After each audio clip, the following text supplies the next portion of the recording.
It gets worse. It gets worse. So she says yes, right? So now, all of her friends are like, oh, she's getting engaged. Well, eventually she started fucking the baby daddy behind my back. Of course. So we were in this love triangle. Anytime she was pissed off at me, she'd go and fuck him. Anytime she was pissed off at him, she would come and fuck me. So finally on Thanksgiving, I had to call my family. This was in North Carolina. My brother comes out into this quasi crack house, and he's kind of looking around, and they're all looking up at him like, that's your brother? And of course we look alike. And so I'll never forget, man. I'm telling my brother about the situation. He's like, my real name's Alex. He's like, Alex, what are you doing? And I said to him, dude, you don't choose who you love. I still loved her.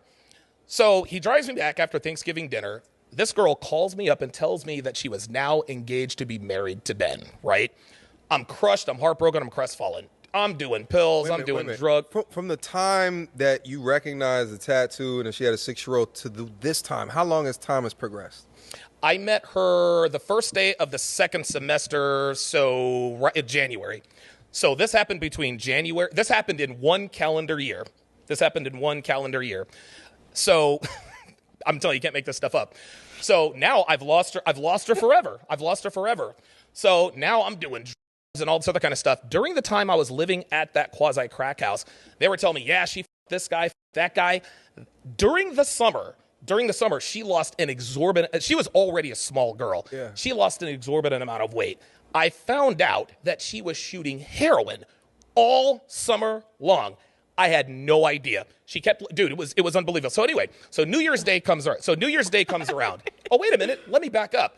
December 10th, the guy, so it's a boyfriend and girlfriend in the crack house. Uh-huh. The guy, I was at the library. The the probation officer arrested the guy. So then he's in jail for probation violation. So it's just me and his girlfriend. I had no interest in her. It was not like that at all.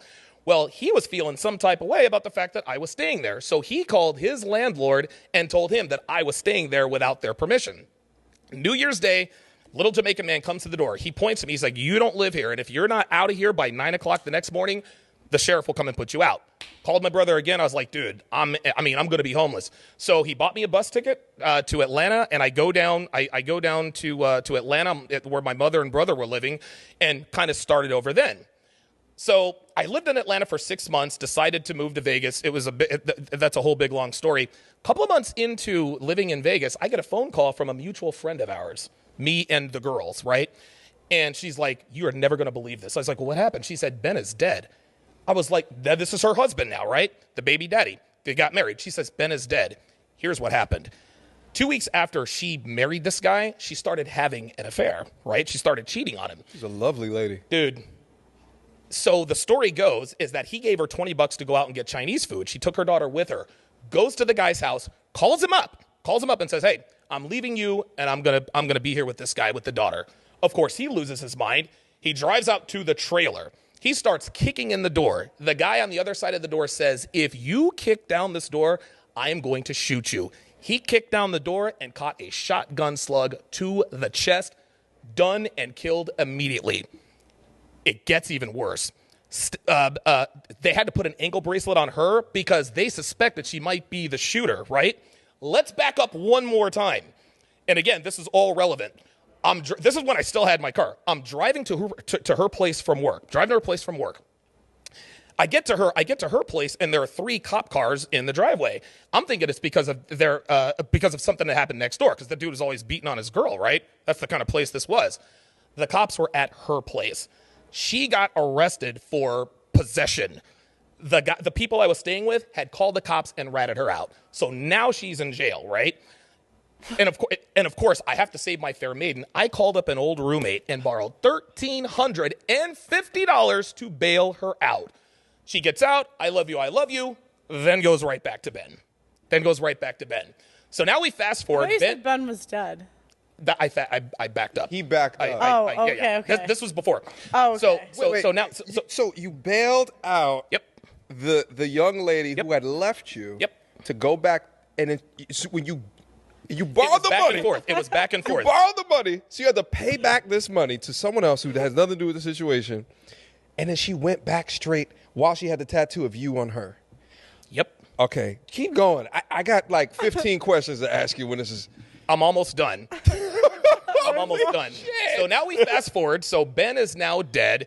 I don't know how they got away with it, but he's not the guy's not in jail. She ends up marrying the guy that killed Ben and had another daughter. So in the end, This was the original baby daddy. the original baby daddy is dead. The original baby Oh, daddy. Ben was the original baby. Ben was the I'm original getting baby the daddy. names. Okay. But Ben the was- lovely lady went to the guy new who guy. killed Ben. Yes. And now, okay. So so now Wow. he ended up marrying the guy who killed her first husband, had another daughter with him.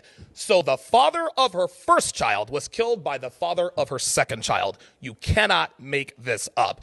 And so this is why people always wonder why I'm so passionate and I'm so sure. I have seen the worst. I've been in the worst of the worst situations. It is the worst situation I have ever been in. But to this day, I can freely admit that I have never loved anyone or anything as much as I loved her. And that is my real story. I need this girl to give some girl game. She's getting rings left and right. You have viscous innards made of plutonium. It certainly felt like it. It certainly felt like it. The girl, like, I just want to know. She was 19. She was 19. She was hot. Had a southern twang. I mean, it was all we there. can hate, but she's gotten more proposals than I have. Proposals from guys who were clearly either simping or who had gone to jail Look. for having relations with her at 12 years old. Look.